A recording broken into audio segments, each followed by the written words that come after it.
सीताराम। आप लोगों ने कई बार टीवी में, अखबारों में या अपने आसपास कुछ ऐसी घटनाएं देखी होंगी कि कई सारे लोग अपने जीवन से परेशान होकर के अपनी आत्महत्या कर लेते हैं, स्वयं के शरीर को खत्म कर लेते हैं और उनको लगता है कि ये शरीर खत्म करने से उनकी समस्त परेशानियां ठीक हो जाएंगी, समस्त परेशानियां खत्म हो जाएंगी। तो क्या ऐसा होता है? आत्महत्या करने के बाद जीव कहाँ जाता है और उसके साथ क्या होता है? आज इसी गंभीर विषय पर हम चर्चा करेंगे। देखिए, ये जो हमको मनुष्य शरीर मिला है, ये हमको किस लिए मिला है? मनुष्य शरीर मिला है कि जो हमारे पाप पुण्य हैं, क्योंकि पाप और पुण्य दोनों के सम्मेलन से इस मनुष्य शरीर का निर्माण होता है। पाप भी होते हैं हमारे, पुण्य भी होते हैं, जो हम अपने भाग्य में यहां पर लेकर के आते हैं। जो हमारे पाप हैं उससे हमको दुख मिलता है, जो हमारे पुण्य हैं उनसे हमें सुख सुविधाएं आदि मिलती हैं। तो दोनों का बैलेंस हमको यहां लेकर के आना है। और भगवान ने, ईश्वर ने हमको ये मनुष्य शरीर इसलिए दिया है कि जो भी आपके पाप पुण्य हैं, आप इस फाइनल चैप्टर में अपने पाप पुण्य खत्म कर लो और जाकर ज्यादा से ज्यादा ईश्वर का नाम जप करो, भक्ति करो और मोक्ष को प्राप्त हो जाओ। यही इस मानव शरीर का मुख्य लक्ष्य है। परंतु व्यक्ति क्या करता है, जैसे ही उसके जीवन में कुछ दुख आया, अब दुख किस प्रकार से आता है?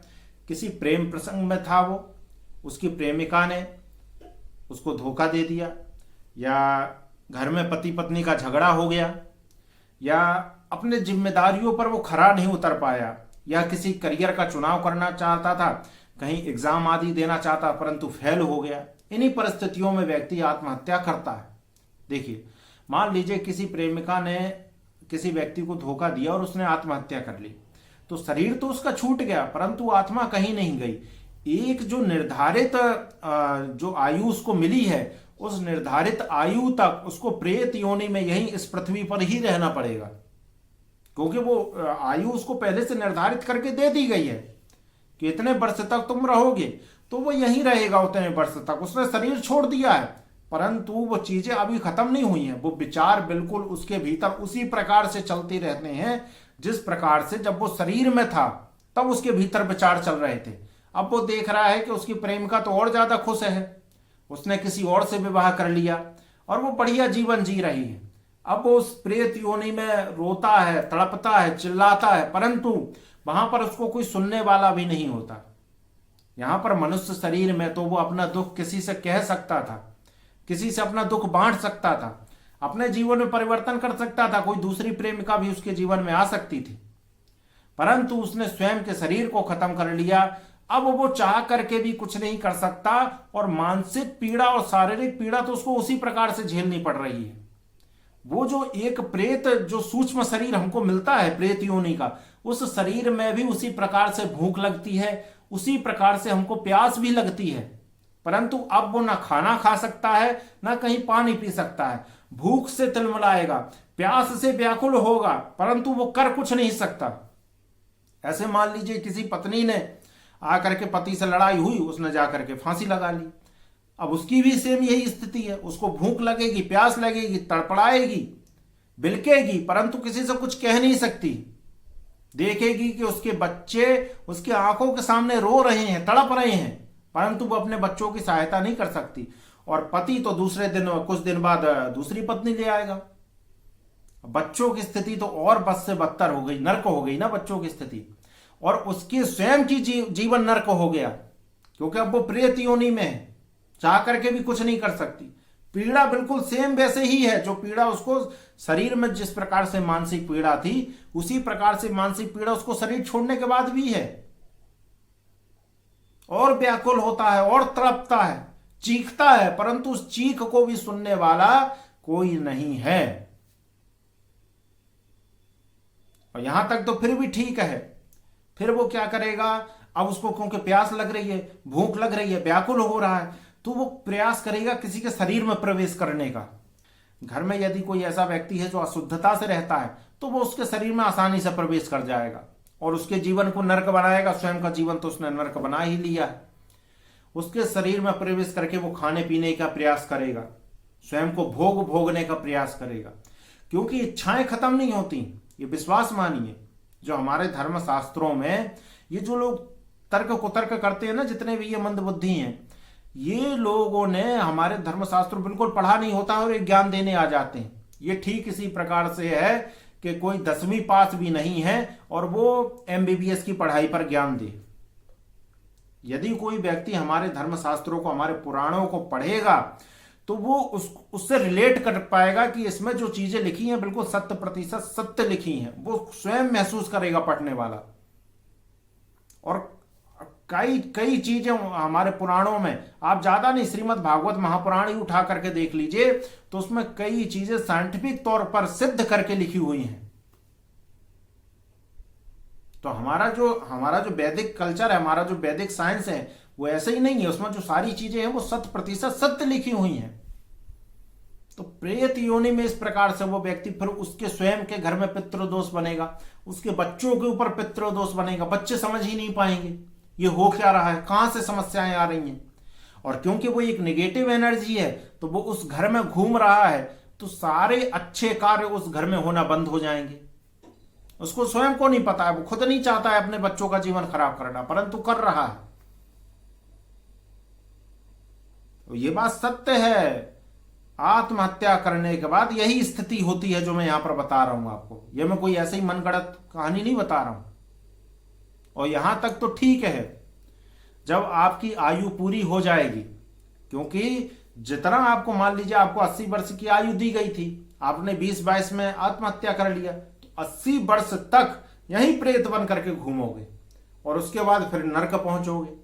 और नरक में तुमको साधारण नरक में नहीं ले जाया जाएगा जहां पर सारी चीजें दिखाई देती हैं कि यमराज है वो दंड दे रहा है, कुछ कोई है वो मार रहा है। ये नहीं, तुमको ऐसे नरक में भेजा जाएगा जहां बिल्कुल अंधेरा है, क्योंकि तुमने अंधे होकर के ही ये इस प्रकार का कृत्य किया था। उस समय तुम्हें कुछ दिखाई नहीं दे रहा था, तो तुमको बिल्कुल ऐसे ही नरक में भेजा जाएगा जहां तुमको और कुछ दिखाई नहीं देगा। और वहां तुमको बिल्कुल वही प्रताड़ना दी जाएगी जो नरक में अन्य पापियों के लिए लिखी हुई है। परंतु वहां तुम व्याकुल होगे, वहां भी तुमको ऐसे ही भूख लगेगी, प्यास लगेगी, ऊपर से मार और पड़ेगी। तुमको तला जाएगा, भूजा जाएगा, कुत्ते तुमको नोचेंगे, खाएंगे और तुम व्याकुल होगे। वहां तुमको कुछ दिखेगा भी नहीं कि हो क्या रहा है।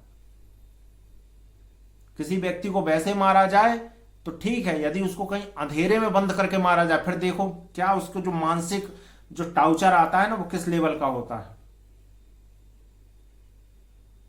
परंतु यही यदि आप उसको, उस समय को आप सह जाते हैं, उस पीड़ा को आप सह जाते हैं, तो कुछ समय बाद वो दुख खत्म हो जाएगा, क्योंकि प्रकृति का नियम है। दुनिया जो आपने देखी है, दुनिया गोल क्यों है? क्योंकि समय परिवर्तित होता ही होता है। समय चाहे भाग्य का हो या प्रकृति का हो, एक समय परिवर्तित होकर के ही रहता है।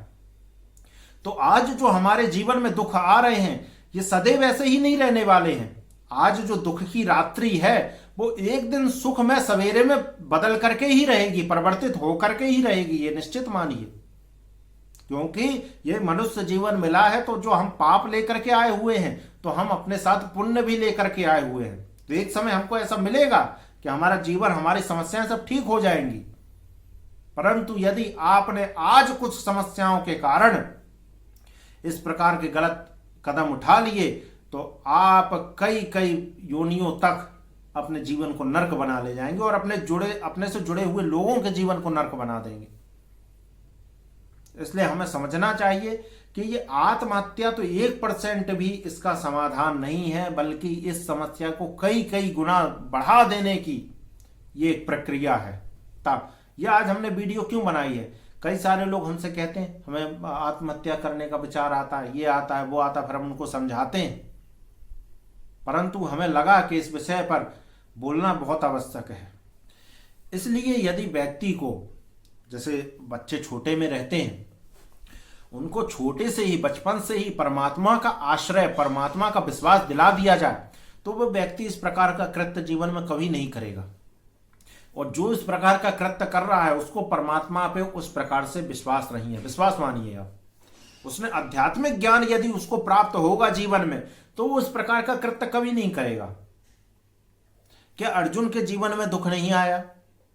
या ईश्वर से जुड़े हुए, अर्जुन चलिए छोड़िए, ईश्वर से जुड़े जितने लोग हैं आप देख लीजिए, जिनके साथ ईश्वर स्वयं रहते थे, जिनसे ईश्वर स्वयं बात करते थे, क्या उनके जीवन में दुख नहीं आया? परंतु उन्होंने आत्महत्या क्यों नहीं की? वो इसलिए क्योंकि उनके जीवन में आध्यात्मिक ज्ञान था, परमात्मा का आश्रय ले रखा था उन्होंने, और उन्हें पता था आज नहीं तो कल ये समय कट जाएगा और स्थितियां सब ठीक हो जाएंगी। इसलिए मेरे प्यारों, जीवन में कोई भी विपत्ति आए उसको सह जाना, और जब भी समस्या आए तो एक बात कभी नहीं भूलना, जब भी आपको लगे कि समस्या ज्यादा हो रही है, सीताराम हनुमान आप करके तो देखना, आप करके देखना।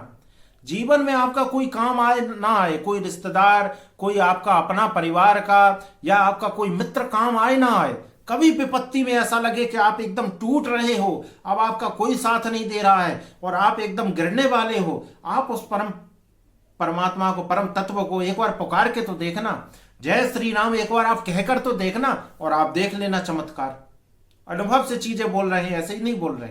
आप एक बार जय श्री राम कह के तो देखना, आप एक बार सीताराम हनुमान कह करके तो देखना, आप एक बार श्री राम जय जय राम कह के तो देख लेना, और आप देखेंगे कि वो परम शक्ति, वो परम तत्व आपके आसपास ही आप महसूस करेंगे, आप अनुभव करेंगे उसको। तो इसलिए कभी भी कोई विपत्ति आए उसको झेल जाएं और प्रभु का आश्रय ले लें। कोई भी लहरें जब ज्यादा तेज होती हैं, बहुत लहरें तेज हो जाती हैं, तो लोग क्या करते हैं, किनारों की तरफ बढ़ते हैं। मान लीजिए जल में कहीं कोई नदी है, कोई समुद्र है, तो वहां पर आपको दिख रहा है कि सामने से बहुत तेज लहर आ रही है, तो आप क्या करेंगे, किनारे की तरफ भागेंगे। इसी प्रकार से जीवन में जब समस्याएं ज्यादा बढ़ने लगे, समस्याएं ज्यादा आने लगे, तो आप ईश्वर की तरफ भागिए और वो समस्याएं आपका कुछ नहीं कर पाएंगी। तो इस बात को समझिए, इस पर चिंतन करिए और जीवन में कभी भी इस प्रकार के गलत कदम मत उठाइएगा। बोलिए सीताराम।